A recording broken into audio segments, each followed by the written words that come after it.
الحمدللہ والصلاة والسلام علی رسول اللہ۔ غیر ممالک میں بطور ریل گاڑی ڈرائیور کام کرنے میں کوئی حرج نہیں ہے۔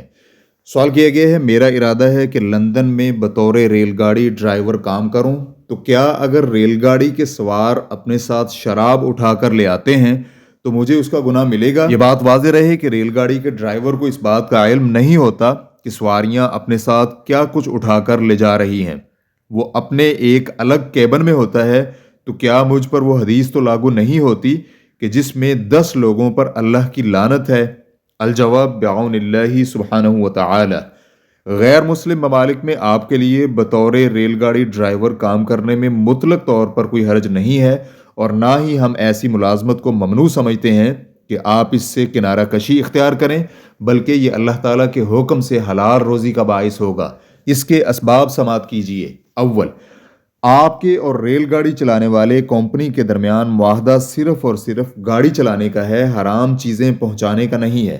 چنانچہ معاہدوں میں شرعی حکم جاننے کے لیے معاہدوں کی حقیقی صورت کو دیکھا اور پرکھا جاتا ہے، جو کہ یہاں صرف اور صرف ریل گاڑی کی ڈرائیونگ ہے، جبکہ حدیث میں شراب لے کر جانے والے پر لعنت سے مراد وہ شخص ہے جو شراب پہنچانے کی نیت کے ساتھ شراب اٹھا کر لے جائے اور اس کے اٹھانے کی وجہ سے اسے منافع بھی ملے، نیز وہ شراب نوشی کے لیے براہ راست معاون بھی ہو۔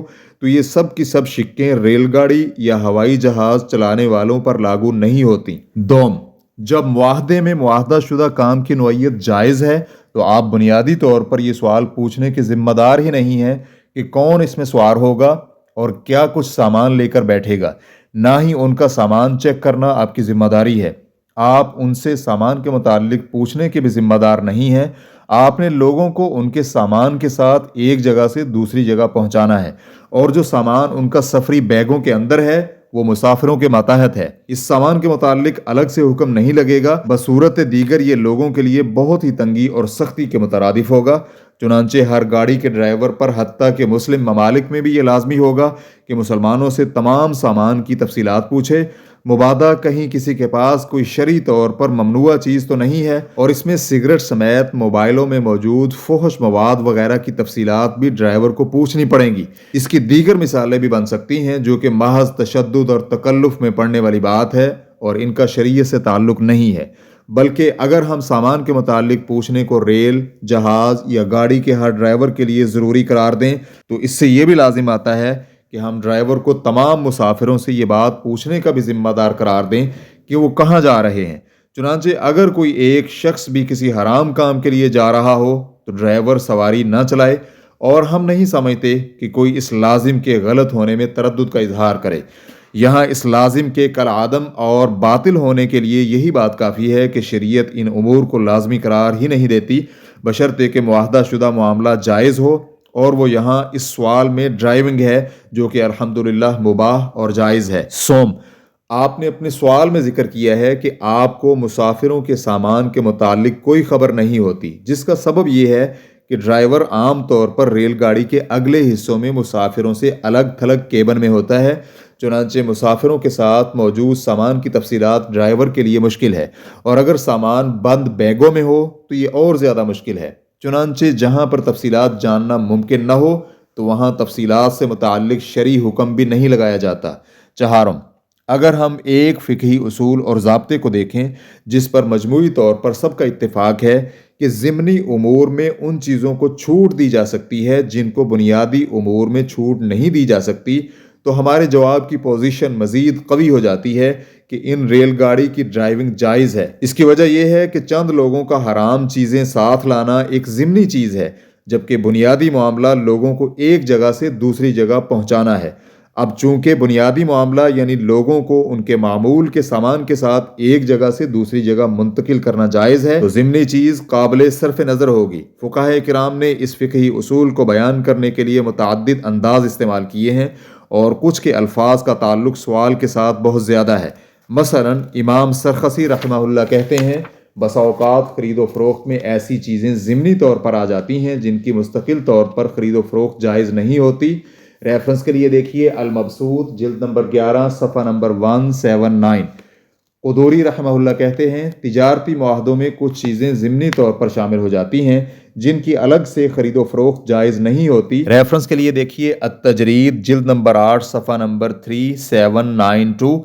امام سیوطی رحمہ اللہ کہتے ہیں جن چیزوں کو بنیادی طور پر قابل گرفت سمجھا جاتا ہے وہ کسی چیز میں ضمناً آ جائیں تو قابل گرفت نہیں ہوتی۔ ریفرنس کے لیے دیکھیے الاشباح والنظائر صفحہ نمبر 120۔ مزید تفصیلات کے لیے آپ دیکھ سکتے ہیں حاشیۃ العطار علی شرح الجلال المحلی علی جمع الجوامع جلد نمبر 2 صفحہ نمبر 160۔ اسی طرح معلمۃ الزائد للقواعد الفقہیۃ والاصولیہ جلد نمبر 11 صفحہ نمبر 531۔ اس کی مثالوں میں سے وہ مثال بھی ہے جو فقہا نے ذکر کی ہے کہ کسی چیز کو ایسے شخص کو کرائے پر دینا جائز ہے جو اسے کسی جائز مقصد کے لیے استعمال کرے۔ مثلا ایک اہل کتاب مسلمان کا مکان رہائش کے لیے کرایہ پر لیتا ہے، لیکن وہ اس مکان میں رہتے ہوئے ضمنی طور پر کچھ حرام کام بھی مثلا عیسائیت کے مذہبی امور کرتا ہے، اور مکان صرف اسی کام کے لیے کرایہ پر نہیں دیا گیا تھا تو یہ قابل معافی ہے، اس میں مالک پر کوئی گناہ نہیں۔ البتہ کرایہ دار ضرور گناہگار ہوگا، لیکن مالک مکان کو اگر اس چیز کا علم ہو جائے تو اسے چاہیے کہ اس سے منع کر دے، جیسے کہ حنبلی فقہائے کرام نے کہا ہے۔ اسی طرح امام محمد بن حسن الشیبانی رحمہ اللہ کہتے ہیں اگر کوئی غیر مسلم مسلمان سے مکان رہائش کے لیے کرایہ پر لے تو اس میں کوئی حرج نہیں ہے، پھر کرایہ پر لینے کے بعد اس میں شراب نوشی کرے یا صلیب کی پرستش کرے یا مکان میں خنزیر لے آئے تو مسلمان کو اس کا کوئی گناہ نہیں ہوگا، کیونکہ مسلمان نے اسے اپنا مکان ان کاموں کے لیے نہیں دیا تھا۔ ریفرنس کے لیے دیکھیے الاصل جلد نمبر 4 صفحہ نمبر 17۔ اور ہمارے مطالعہ کے مطابق کوئی بھی ایسا عالم نہیں ہے جنہوں نے مباح چیزوں کو معاہدے میں مذکور مباح کاموں کے لیے کرایہ پر دینا صرف اس خدشے سے منع قرار دیا ہو کہ ممکن ہے کہ کرایہ دار اس مباح چیز کو ضمنی طور پر کسی حرام کام کے لیے استعمال کر سکتا ہے۔ اگر کوئی عالم یہ بات کر دے تو اس سے لوگوں کو بہت زیادہ تنگی اور سختی کا سامنا کرنا پڑے گا۔ تو اس طرح سے سائل کے سوال میں مذکور صورت مکمل طور پر اسی سے ملتی جلتی ہے۔ چنانچہ سواری کو چلانے والے پر کوئی گناہ نہیں ہوگا، بلکہ گناہ اسی کو ملے گا جو حرام چیزیں لے کر جا رہا ہے اور اسے استعمال کرتا ہے۔ پنجم مذکورہ تفصیلات کے بعد علماء کرام کا اس بات پر اتفاق ہے کہ دور کے ممکنہ خدشات کو روکنے کے لیے سد ذرائع کا اصول اپنانے کی ضرورت نہیں ہوتی، مبادا اس کی وجہ سے زندگی کے دیگر امور پر منفی اثرات مرتب نہ ہوں۔ چنانچہ اہل علم کہتے ہیں انگوروں کی پیداوار مطلق طور پر حرام کہنا صحیح نہیں ہے، حالانکہ انگوروں کی پیداوار سے یہ امر یقینی ہے کہ اسے شراب کے لیے بھی استعمال کیا جاتا ہوگا، کیونکہ یہ دور کے خدشات میں سے براہ راست انگوروں کی کاشت سے اس کا کوئی تعلق نہیں ہے۔ نیز اس طرح کے امور میں سد ذرائع کا اصول لاگو کرنے پر وہ لوگ بھی متاثر ہوں گے جو انگوروں کو طبعی انداز سے کھاتے ہیں، چنانچہ ایسی صورتوں میں سد ذرائع کا اصول لاگو نہیں کیا جائے گا۔ امام قرافی رحمہ اللہ کہتے ہیں جس چیز کی عدم ممانعت پر امت کا اجماع ہو کہ اس ذریعے کو بند کرنا اور ختم کرنا ممکن نہیں ہے، اس کی متعدد مثالیں ہیں۔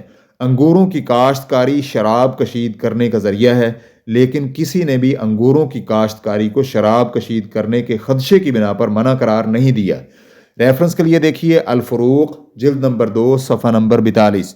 یہی معاملہ یہاں پر بھی ہے کہ سفری ذرائع کی ڈرائیونگ کو صرف اس لیے حرام قرار دینا کہ ممکن ہے کہ کوئی مسافر اپنے ساتھ حرام چیزیں، شراب اور دیگر حرام چیزیں لا سکتا ہے، اس سے لوگوں کو امور زندگی کے لیے بہت زیادہ تنگی ہوگی، اس کی وجہ سے لوگوں کے جائز کاموں میں رکاوٹیں کھڑی ہوں گی جو کہ بے دلیل اور بے فائدہ بھی ہے۔ خلاصہ کلام یہ ہوا کہ آپ غیر مسلم ممالک میں ریل گاڑی کی ڈرائیونگ کر سکتے ہیں، لیکن اگر معاہدے کے دوران حرام چیزوں کو ایک جگہ سے دوسری جگہ لے جانے کا معاہدہ بھی شامل ہو تو اس وقت یہ معاہدہ حرام کام پر مشتمل ہونے کی وجہ سے حرام ہو جائے گا۔ واللہ تعالی اعلم۔ اسلام QA ریکارڈنگز مؤسسۃ الشیخ محمد صالح المنجد المملکۃ العربیۃ السعودیہ، فتویٰ نمبر 238766۔ والسلام علیکم ورحمۃ اللہ وبرکاتہ۔